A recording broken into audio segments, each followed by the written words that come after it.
Hi, Michal. I'm so sorry I can't be in class, but I'm actually flying back into Israel today.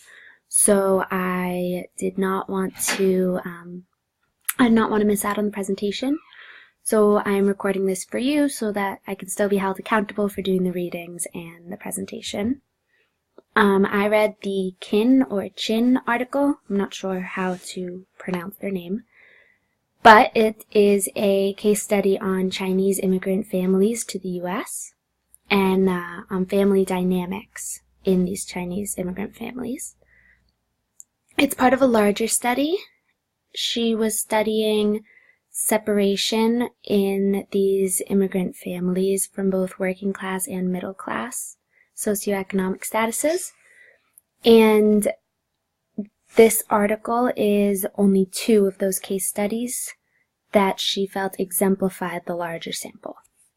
So the reason this is so relevant to us as teachers at least, and as immigrants, but mostly as teachers, is that if we go back to the United States, the article points out that 1 in 5 students in public schools is the child of an immigrant family. Child whose parents are immigrants. And it's important to understand how this plays a role in family dynamics and how this will play a role in their emotional well-being in schools and at home. So, Qin coined the term parallel dual frame of reference, and a dual frame of reference is the immigrant's ability to compare what they see in their new culture and what they see in their native land. And what's parallel about this dual frame of reference in the Chinese families is that the parents compare their children to children from China. The children compare their parents to typical American families. So, while both parties, the parents and the children, are experiencing dual frame of reference, they're experiencing it in kind of an opposite way. The parents are comparing back to Chinese. The children are comparing their parents to other American parents. So it's a parallel dual frame of reference. And this was a longitudinal study. They went back to the same family over a number of years through the child's adolescence and saw how the family dynamics changed. At the beginning of the study, both families were very close, very well kept. One of the children even said that they wished their parents were younger so they could spend forever with them. And I thought that was really cute. But as time went on, the family dynamics changed and there was growing separation between the children and the parents. It was both emotional and physical. The children would not allow their parents in the room. The children would not talk to their parents about how their day was, not share any of their worries or fears or any information about school. They just completely left their parents in the dark. And the parents were not always sure how to handle this. They didn't know if they should let their kid be, if they should try and meddle more, lay down rules, be strict, how to handle it. But the main finding of this article was really that it differed. The separation happened in The separation happened in most of the Chinese families, Chinese immigrant families. It was a real phenomenon. But what this study really showed was that it differs depending on your social class.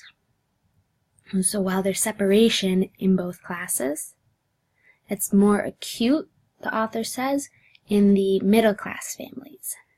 And the reason for this is because the children of these middle-class Chinese immigrant parents are usually thrown into suburban schools filled with white suburban children, white American suburban children.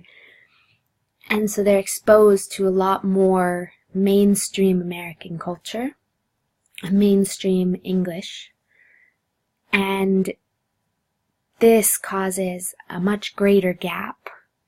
The working class children, the children of working class parents, go to bilingual schools sometimes, or are living in communities where there's many more children from East Asia. And therefore, the acculturation gap is lessened, or at least spread out a bit. They won't be thrust into this new environment quite so quickly, and they won't separate from their parents quite so quickly or quite so strongly. Now, the separation may occur due to language barriers.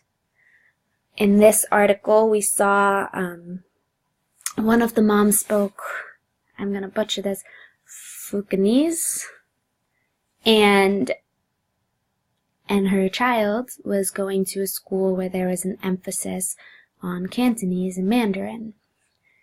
And as a result, she never learned her mother's native language. She could not speak to her mother. Her mother learned minimal English because she worked in a Chinese restaurant where she didn't have to really learn English.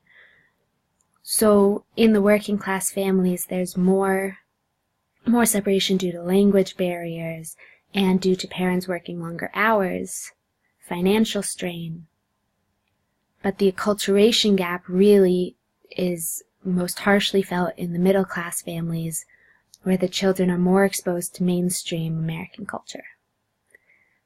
I really liked this article. I suggest everyone who's planning to go back to America to work, read it. It will be relevant for them to kind of give some insight. It's different than our experience because we moved alone. Some students in the class immigrated with their families, like Joanne immigrated with her family when she was young. But when we moved to Israel, we all moved alone. And that's very different. We don't have the same separation problems from our families. We have different ones, for sure, but we don't have these same separation problems because we're not adolescents. We're not moving with our families, and we're not experiencing this acculturation gap at the same rate.